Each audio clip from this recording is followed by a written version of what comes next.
Hello, hello, hello. Welcome, everybody. Super excited to see you all here today. I really appreciate your presence and your attendance as we go through a case study on the strategies for maximizing property value in multifamily real estate. So, this one in particular is going to be set up in two different ways. Mainly, we'll highlight some of the essentials in increasing property, which is mainly focusing on increasing income and decreasing expenses. And then we'll have a look at a particular case study, one that we currently have under contract to give twofold perspective for accredited investors to find out how does a property like this increase its revenue, decrease its expenses, turn over that building so that they can see how it is that an investor would get their money back. And then secondly, it's also a great opportunity for those who are still in that place of learning and wanted to, or maybe not, maybe they're seasoned and just looking for new creative ideas in terms of increasing income and decreasing those expenses. So let me get into it. I'm just going to share my screen. So just pardon me for 1 second, and then we'll get right into the presentation.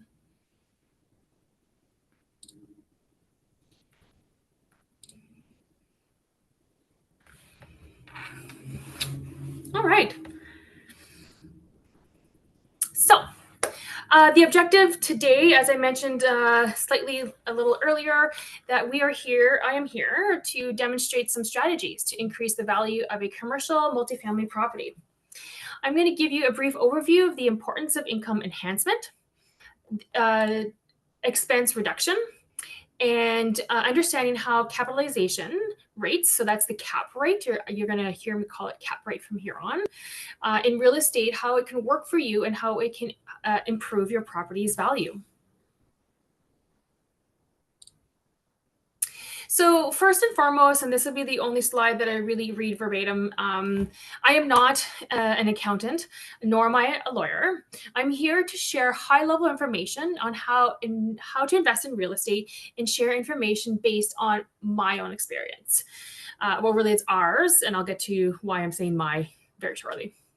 So before taking any action, it's really important that you do your own research. This is including, but not limited to, talking to others about their experience, talking to your legal and accounting teams, and then making a decision from a position of knowledge. So who are we? Well, we are Magnetic Ventures. My name is Melissa Gerard, and in this photo, you see my partner, Michelle Mulligan. Unfortunately, Michelle is not feeling well. She has severe nerve pain, which if anyone has been through, you know how excruciating it is. And she's actually at the physiotherapist right now. But it's my absolute pleasure to, host this webinar for you solo. And certainly, if you wanted to meet us both, you can certainly book a call with us to have a one-on-one conversation, whether it's just to get to know us a little bit more or to deep dive into some of the concepts that I'm going to present to you here, or even just to learn more about a 35 unit that we are currently having a contract in Brockville, and we are currently raising capital for. So Magnetic Ventures, as I mentioned, Melissa and Michelle, we have 5 years of real estate experience under our belt.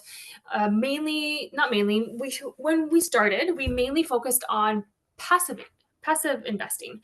And we were doing that very strategically. So we started to learn about real estate and investing, and we thought, well, we're just so hungry for all this knowledge, and we wanted to just consume as much knowledge as we felt we needed, but we wanted to get going in the industry in the meantime, just because we had so much excitement for the opportunities and some of the possibilities that lie within the world of real estate investing. So we started passive. We invested our RSPs. We lent out money from our home equity line of credit. We had some cash. So we really just took all the opportunity to dip our toes into the industry while we were learning and acquiring everything we wanted to know in terms of being a passive investor. So fast forward a few years later, and we are now shifting over from that passive income to being active partners and being the ones who are out there raising capital. We have a couple of deals or a couple of properties in our portfolio, and specifically this case study is it's based on the 35 unit in Brockville that we have under contract and are currently raising capital for, but the numbers are loose.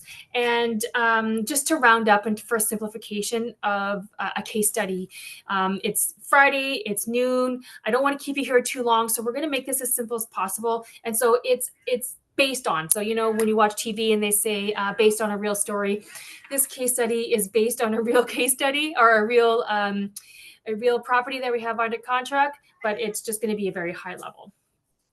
We have many mentors, some for focusing on multifamily stream. We have some for raising capital. We have some for land development, all kinds of different pockets, but we really like to keep our team focused so that when I have questions or when I need mentoring on one specific stream, I go to that one person so that we feel that this way the information that's coming to us is focused. We do a lot of community involvement in terms of the real estate world. Some of you guys may have seen us out and about, networking, supporting events. With Magnetic Ventures, our slogan is "Build Wealth, Pay It Forward." So we really like to give back to the community, and we really try to get out there. We really like to add value to our investors, and we call it the 3 T's, by ensuring them that we're taking care of the tenants, the toilets, and the trust. And by the trust, it's the trust within with our investors. And this is kind of an effect of that. So, I don't want to be in a place where I'm always just asking out for money. I want to be in a place where we're giving. And these types of webinars are one of the ways where Magnetic Ventures gives back to the community. So we are here to, again, educate you guys, and whether that be from the passive investor lens or the active investor lens. If you're here to learn more about increasing and decreasing expenses, or if you're here to learn more about this property and why you might want to be a passive investor, this is here for general knowledge. So before we get into things, I'd like to cover a few key investment concepts before we get into the nitty-gritty. So then you're going to hear me talk about the NOI quite a bit. And the NOI is the net operating income. And that is calculated as a total rental income minus the operating expenses. So the money coming in versus the money coming out. Cap rate, also it's capitalization rate. You're going to hear me refer to it as the cap rate, is the net operating income, NOI, to the property value, indicating the expected rate of return on the investment property. So this is a really, really important one. Okay. So it's the expected rate of return on the investment property.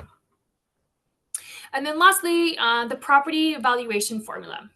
So this is to determine the value of a commercial property, which is the NOI, right, the net operating income, divided by the cap rate, which is basically, it's a percentage that's generated based on the location of the building. You can Google it if you're interested in learning what the cap rate is in Ottawa or Brockville or whatnot. It's a good idea to just do a little bit of research, ask real estate investors, ask your real estate agent, if you will, and that's going to support your running your numbers. Okay, So some of the ways we can raise income, and some of these are really creative, um, and I'm hoping to bring new ideas to the table for you guys. So first one, raise rents strategically. So to do that, you want to conduct your market research to ensure that rents are competitive. You're going to want to implement small, justified rent increases at lease renewals. Offer short-term leases at premium rates. And I should mention that, Brockville is in Ontario. So I am really specifically thinking of Ontario rules and regulations, which is why when I said implement small justified rent increases at renewals, because that is what we're limited to here in Ontario. Another idea is to add additional units. So you might want to look at the property and convert underutilized spaces like basements, storage rooms into rentable units. And by rentable units, it could be obviously apartments, but it could be storage, whether it's, like regular storage, simple bike storage, different ideas like that. You can also apply for zoning variances or legal conversions. So if you have a huge property and you're really thinking, okay, I've got this nice building, but I could almost even create another unit. Like I could create a sister building right next to it. So you're going to want to look at the zoning variances to see what those the legalities are around that, but certainly a possibility. And depending on your market and whatnot, you can furnish some units for short-term or mid-term rentals. And for that, you're going to offer fully furnished rental or units for, corporations or short-term rentals like Airbnb, traveling nurses, and other professionals. You want to ensure local bylaws and condo HOA rules permitted. Another option for raising income is to add amenities and to charge them. So laundry facilities, if there's some already in the building, update them, bring in new laundry, like new washers and dryers. People want to feel that, their wash machine isn't going to eat their socks, or that the dryer isn't going to damage their clothes. New people will pay more to use a newer product, like a new machine. And that can be a coin operated or app based. We really like the app based products. We feel that there's less maintenance on it. It's easier for our tenants because a lot of us are no longer really walking around with coins in our pocket anymore. So you could, if you already have newer machines in your building, just converting from coin to app based allows you to increase the charge on that, and it simplifies it for everybody. So you can increase some opportunities there. Parking fees. Our current case study, the property that we have under contract, they're not charging for parking, and it's a covered space. It's 2 stories. There is a little bit of maintenance with that, including snow removal and whatnot. So we're going to be adding fees to that for our tenants to park there. Storage lockers or bike storage lockers. High-speed internet and cable packages. So if you bulk internet altogether and then separate out as an increased rent, you can upcharge your tenants. So your internet provider is going to give one person a better cost to offer 35 units internet, but then you can upcharge those tenants. So you're adding an extra $10 fee that they don't see because they're actually still getting a reduced internet. Like it's cheaper for them to go through your internet services than them to go and get their own internet. So they're still saving money, but you're also able to add a little bit of an upcharge to cover the work that needs to be done, right? Because anything that you do for your property, all the work that you put into it has monetary value. Another really great opportunity is to install sub-meters where possible, right? So that we can bill the tenants directly. And this is a really good idea for a couple of reasons. I'll go through some here, and then I'm going to touch again a little later in the slides. But implementing sub-metering allows the property to eliminate utility costs from an operating expenses, effectively boosting the net operating income. Additionally, and this is, one of the main reasons why I like to do this is tenants tend to be more mindful about the energy they use, and they're more responsible for their own consumption. So this leads to a more effective and cost-effective and efficient property.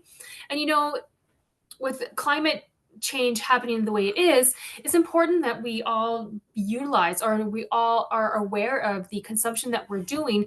And unfortunately, sometimes people only do that when they're paying for their own energy.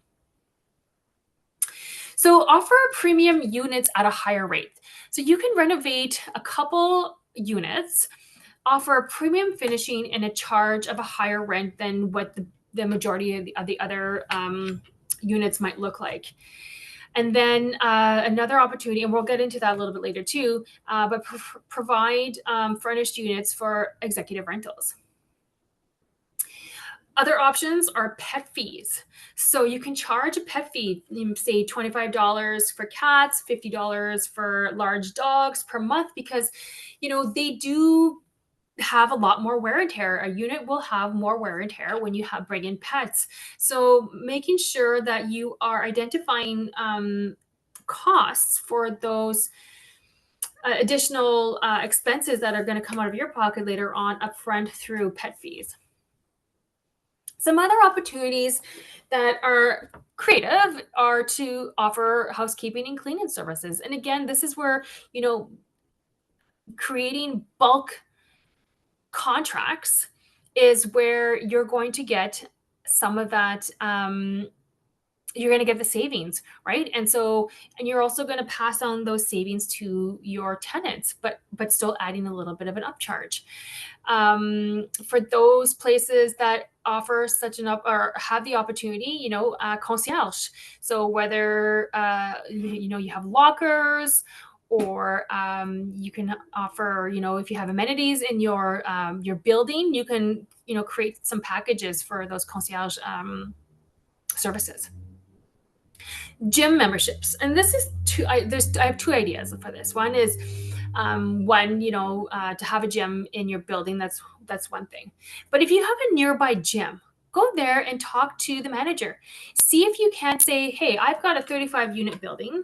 I think I could probably bring 10 tenants of mine to this gym. Can we do a bulk contract so that I can then divide it out to my tenants and then offer them some incentive of being active? Again, they're going to be paying less for that gym membership that they would be if they're going there alone, and you're providing them a service with a small little upcharge, and it's a win-win for everybody. You can host community events, like organized barbecues, holiday parties, fitness classes, and they could just be small little events with small little drop-in fees. But it really brings the community together. And this one here, you can do a small little fee to cover your food expenses, and maybe walk away with a small little bit of revenue. But really here, it builds a community. And when you have a building that has a strong community, they're going to take care of the property better. They're going to take care of the property better. They're going to take care of their unit better. They're going to report if they see things that are happening that they're not comfortable with. So, the idea around organizing paid events, it's not really to make a lot of money off the events. Sure, you're going to cover your expenses, maybe just a little bit for your time, but really it's creating that sense of community within the building, which is priceless, and it'll go a long way. It's also going to help retain tenants longer, and which reduces the overall turnover and vacancy loss. You're going to want to raise income, advertise vacant units more effectively. It goes a long way to spend a little bit of money on a professional photographer, have virtual tours and 3D walkthroughs. More and more and more tenants are, wanting to pre-screen everything on their phones before even going into seeing a unit. I have friends who have signed 1-year leases based on professional photography and those 3D walkthroughs. So, spending a little bit of money up front can save you time later on, and it'll help screen out people who aren't interested in the unit without having to utilize your time. So it goes a long way. You're going to want to list your rental property on numerous platforms, such as Zumper, Zumper, I believe it's pronounced Zumper, Facebook Marketplace, Craigslist, etc. So I wonder if I have sparked some interest in you, and I listed some pretty creative strategies, and I wondered if you have considered some of these, such as the community events or bulk memberships to the closest gym. Um, so, anyways, yeah, let's move on. But there's some pretty creative places here, spaces to increase income, and so love to hear back from you, whether it's through booking a call with us or just finding me online, and we can talk a little bit more about these creative opportunities. Decreasing expenses. All right. So first and foremost, one of the most obvious is lower the utility costs, right? So installing those high energy efficient lighting, upgrade to energy efficient appliances, improve insulation windows and doors to reduce the cost of heating. And I think a lot of us tend to think about those things when we think about reducing expenses. Some other ones that I find a little bit more creative are low flow water fixtures, right? Let's lower that water consumption, not just for the cost, but for the environment. Shifting utility costs to tenants, again, with that mindset of tenants taking control of their own consumption and most likely then being better consumers. So another great way to reduce expenses is to reduce the property taxes. Challenge the property taxes assessments to lower your tax bill. Listen, we just had our tax assessment in one of our duplexes, and we just didn't feel that it was right, and so we challenged it. We'll see how that will come back. I think it's coming back to us in a few weeks, I believe the email said yesterday. So there's nothing wrong with challenging your tax property assessments. It's free. All you have to do is fill out a form. I guess it depends on what province you're in, but it doesn't take a lot of time. And then this way, you're not just blindly paying bills and not reflecting on whether they're actually, representative of what it should be. Work with a property tax consultant to appeal those assessments.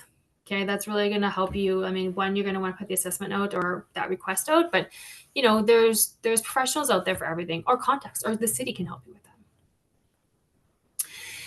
When you're acquiring a new building, or if you have a building and every few years or so, you should negotiate service contracts. You may have purchased a building and inherited all these contracts, and maybe at the time you didn't see value in renegotiating, but I urge you to take a look at them, renegotiate.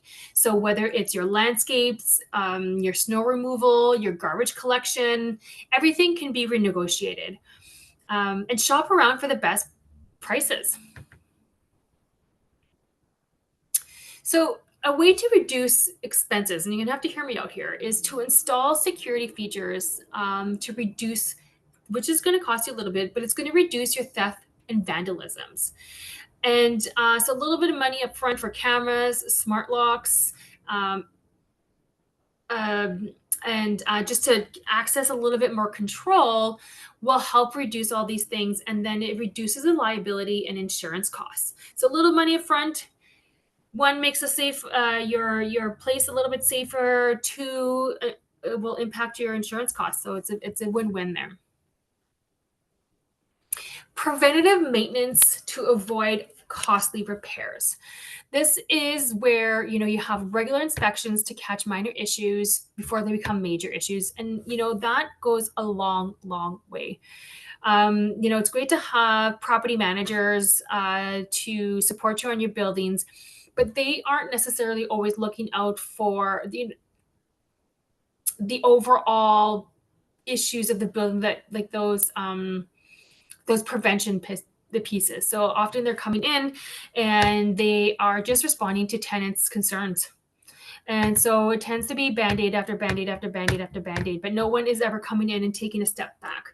And so I know Magnetic Ventures, what we like to do is, and certainly we have property managers and we love our property managers, but we like to go to our buildings every few years and have that look around the building, because what it looked like when we closed is not the way it's going to look like in 3 years. And a lot can change in 3 years. And so going through, having those regular inspections, making sure that you're seeing what's happening and that you're able to prevent those costly repairs. When you do those walkthroughs, it's nice to have your own in-house maintenance tracking system. I think it goes a long way, and it allows you to help you with saving for those future events that you're going to need to do. So let's say you're walking in and you're seeing some issues with the entrance railing, and you're seeing it, and it's still safe now, but you know that in 5 years that it could use a little love and care. Well, implementing those, or by having a tracking system, it allows you to kind of keep an eye on those things, know that you have money going towards it, and so that when in 5 years, when it needs to be done, you're not scrounging around for money. You've incorporated that into some of your financials, and the money is there ready to go. You're going to want to reduce tenant turnover. So offer renewal incentives for those good tenants. Not everyone, but for the good ones. Improve tenant communication and services. Tenants like to know what's happening. They like to have dates. They like to have commitments. I remember once when I was living in an apartment building, they would say, "Oh, this is happening," but first of all, the posting was never dated, so I didn't know when it went up, and I didn't know when the work was actually happening. So, communication to your services is key. Refinance at a lower interest rate. So when the rates drop, or if the rates drops, consider refinancing to reduce the monthly mortgages. And a lot of us are scared of breaking mortgages, but it's worth to look at it, because sometimes the fee to break a mortgage is worth it to get a better mortgage, to get a better mortgage payment. Extend the amortization if necessary to lower those monthly costs. Take advantage of government incentives and grants. You got CMHC programs for energy efficient retrofits, provincial and municipal grants for sustainability improvements. Another idea here is managing property yourself, if that's possible. That's certainly going to decrease your expenses by quite a bit. Use cost segregation for tax benefits. So this is when you accelerate your depreciation on certain property components for tax write-offs. Also, work with an accountant to maximize those deductions. And lastly, switch to a more affordable insurance provider. Shop around. Bundle. If you have multiple properties under your portfolio, bundle those properties for a volume discount. So I hope that this slide has given you quite a bit of ideas around different ways to reduce those expenses. As I mentioned earlier, those first few bullets were kind of the obvious ones, but hopefully the ladders gave some new creative outlook and with different ways that you can reduce those expenses. All right. So now that we've covered the general ideas on increasing income and reducing expenses, let's have a look at this case study that I've been talking about. So in this case study, we're going to show you how with great management of your asset, you can significantly raise your income, your net operating income, your NOI, which in turns raises the value of your commercial multifamily property. And so commercial multifamily property, what I mean by that is commercial means more than 5 units. Okay. And again, the valuation of the commercial multifamily property is based on the net operating income, NOI, the capitalization of the location of the building. So let's have a look. Okay. So take out your pen and papers, have your calculators ready to go on your phones. We're gonna look at this case study. So we are focusing on a 35-unit property in Brockville, Ontario. The cap rate in that area is 4.75%. Okay. For this property, the income is $510,000. $510,000, and the expenses are currently at $275,000. The net operating income is $235,000. Sorry. So let me repeat that. Income is $510,000. Expenses is $275,000, and the net operating income is $235,000. How do you calculate the property value? We take the NOI, which is $235,000, and divide it by the cap rate, so 4.75%. So the property value is currently around $4.95 million.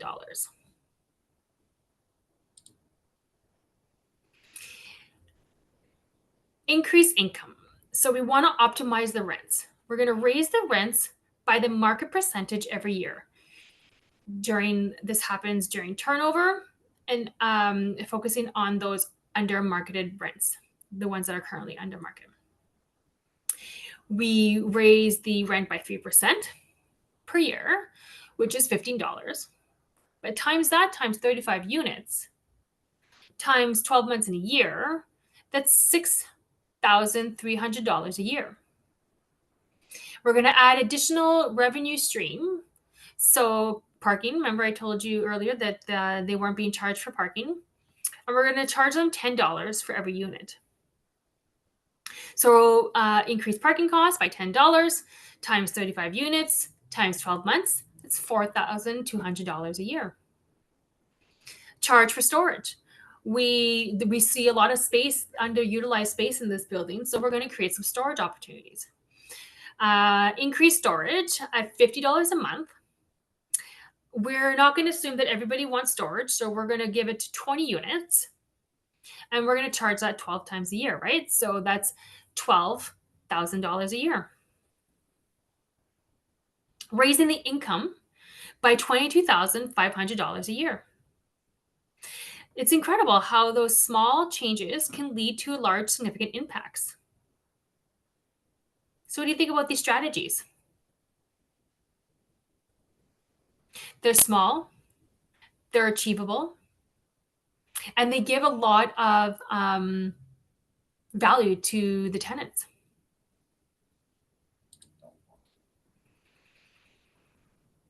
So active management is crucial. And we talked a little bit about it in the decreasing expenses, showing up to the building. And by the way, when you show up to those buildings, you don't tell the tenants that you are the owner. You go there and you just say you work for the company. You don't want people to know who you are. You don't want them to have access to your phone number. You don't want them to, unless you're doing your own property management. But even then, if you're doing your own property management, tell them that you're the property managers. Don't tell them you're the owners. Never, ever, ever tell them that you're the owners. Okay. So expense reduction strategies. So in this particular case study, we're really going to only focus on one, but which is the service contracts. But I want to talk a little bit about separated meters because we are doing it. I just don't have all the financials, so I didn't want to include it in this case study because I didn't want to mislead you. So we're actually going to have better reduced strategies than what's seen in this case study. But again, for the sake of transparency and for those educational pieces, I didn't want to mislead you. So we're going to talk about it, why it's a great idea, but I'm not going to share the numbers on it or the financial impact of doing the meter separating, because again, I just don't have those numbers, and I want to keep it simple for the sake of this case study.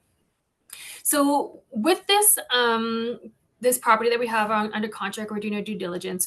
We switched our service contract for snow removal, and now we're saving $50 a month. Okay. So in the next slide, when we do look at our financial impact, you'll see the numbers around that and how that adds up. The separating meters, okay? Many multifamily properties have single meter electrical meters, meaning the owners cover all the electrical costs. Separating meters for each tenant is responsible for, so by separating the meters, each tenant is responsible for the electricity usage.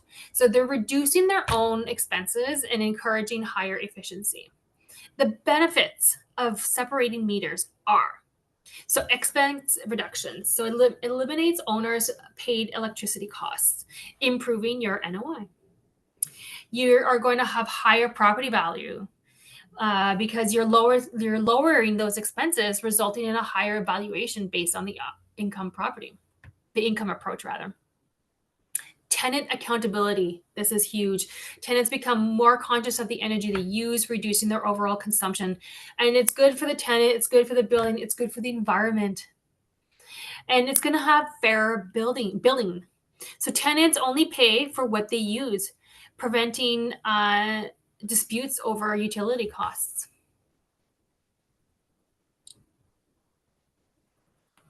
So again, reinforcing the power of those small changes and increasing the property values. That doesn't have to be huge ticket items. You don't have to do complete renovations. Just, some of the pieces I was talking about earlier, painting, negotiating contracts, all these things, they add up. Okay. So the total income increase, so the rent and amenities, we increase them by 22,500. So now we have 532,500 is now our income. Okay? The total expense reduction, so the utilities, the energy, is $600 a month. So a year rather, $600 a year. So now we've reduced the expenses to $274,400.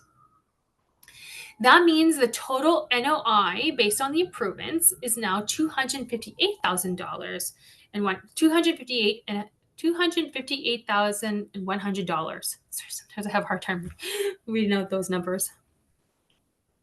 So to calculate that new value, the new value of the property, we are going to take the new NOI, which is, so this is where you're going to want to take out your pen and paper and your calculators, 258,100, and you're going to divide that by the cap rate, right? 4.75%. What is the new property value? The new property value is now $543 million. That's a difference of $483,684,000. And that's all done by small little changes, right? And that's year one. So think about that after 5 years, the difference and how that accumulates, and think about how that, reflects to paying back your lenders.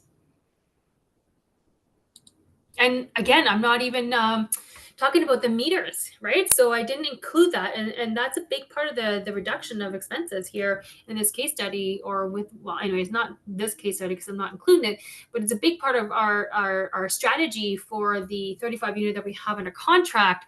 But I just, again, wasn't able to put that in those specific numbers in this case study. But if for those who are interested in learning more about it, send me a DM, or connect with me, book a call. And so when we do have those numbers, I'll be happy to update the statistics or the case study here and show you a little bit how that increases and how that impacts the overall NOI. So property management, okay, it focuses on the day-to-day operations of a property. It ensures that it runs smoothly and retains that the building retains and remains well maintained. This includes such things like tenant relations, rent collection, maintenance, repairs, compliance with regulations. But the primary goal is to keep the property occupied, functional, and generating steady income rentals. Okay. Asset management, on the other hand, takes a more strategic, long-term approach. It involves optimizing the property's financial performance. It's increasing its value and aligning the investment goals. This includes decisions about capital improvements, repositioning financing, and portfolio level strategies to maximize those returns for investors. Okay, so in short, property management handles the operations, while asset management focuses on the financial performance and the value growth. It's really important to understand the difference between the two. Quarterly reporting plays a crucial role in this process, providing transparency, tracking key performance indicators, and allowing for proactive decision making to enhance the asset's overall performance and accountability and profitability.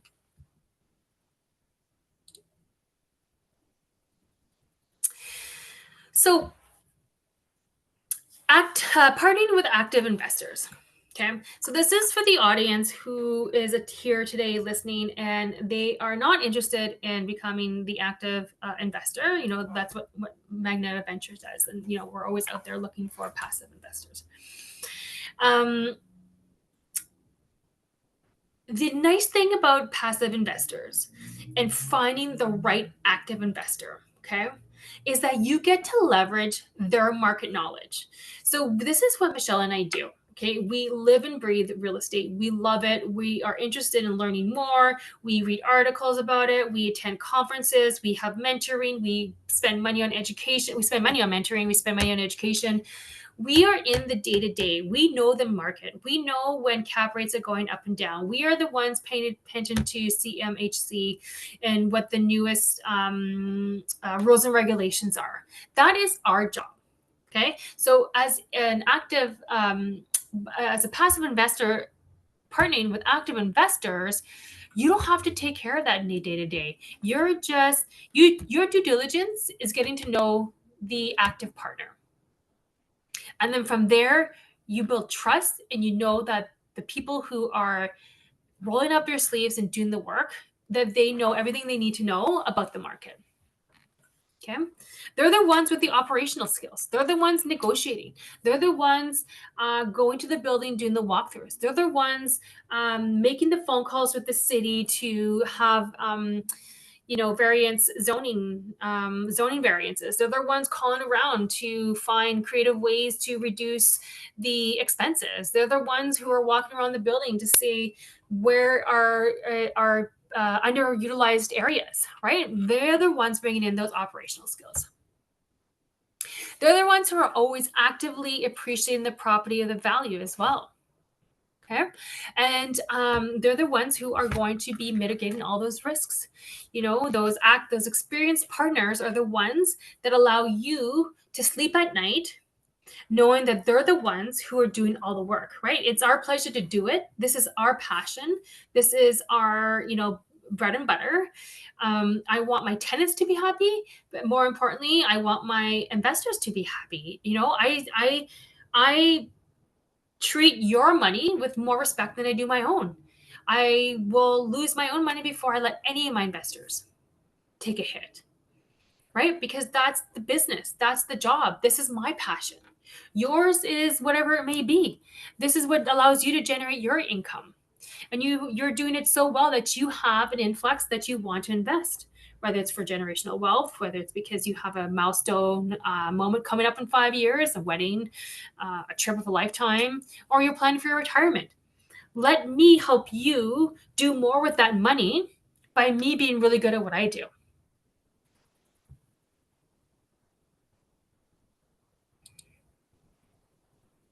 So I hope that throughout this presentation, we were able to identify the reasons why maximizing the value of a commercial multifamily property requires balance, and a balanced approach that focuses on both increasing income and reducing those expenses while ensuring effective asset property management.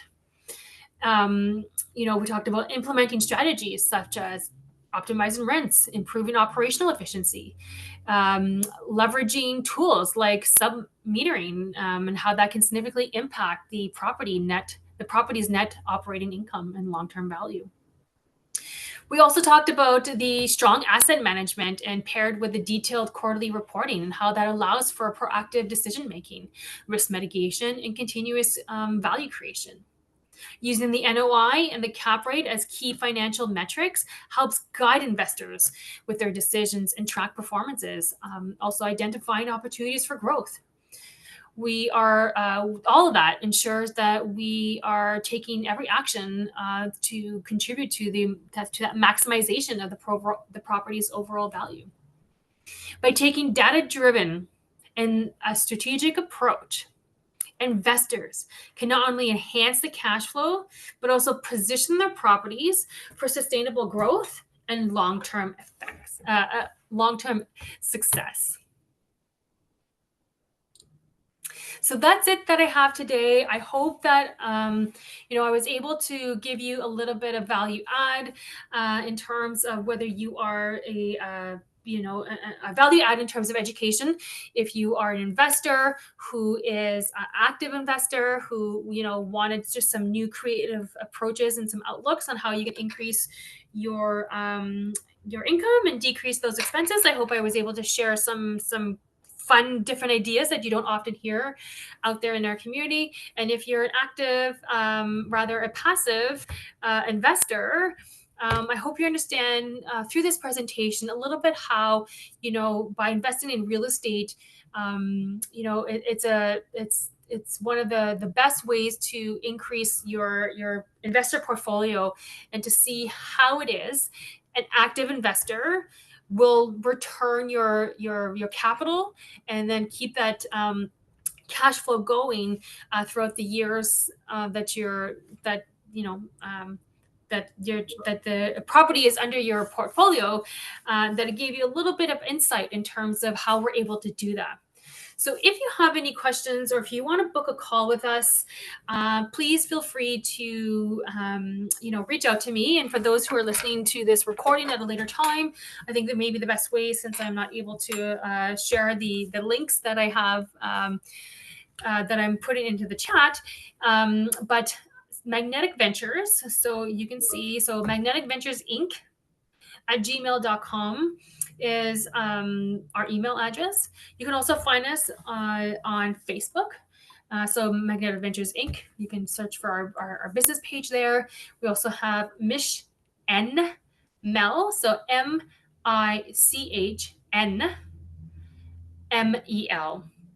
And that is our business Facebook account, where you'll have Michelle and I both there to support you throughout your questions and whatnot. Thank you so much for your time. I really appreciate it. It's Friday. I'm going to give you back. Hopefully, if you have an hour break, you'll have a little bit. You'll have about 15 minutes to get back into, maybe get outside, enjoy some of the sunshine that's out there, eat some food, drink some water, move around. I appreciate you. I appreciate you being here. I hope to see you at our next event. I don't have that schedule in front of me right now, but certainly I will post it on Eventbrite, which is where you found the event coordinates for this one. Thank you very much. Bye now.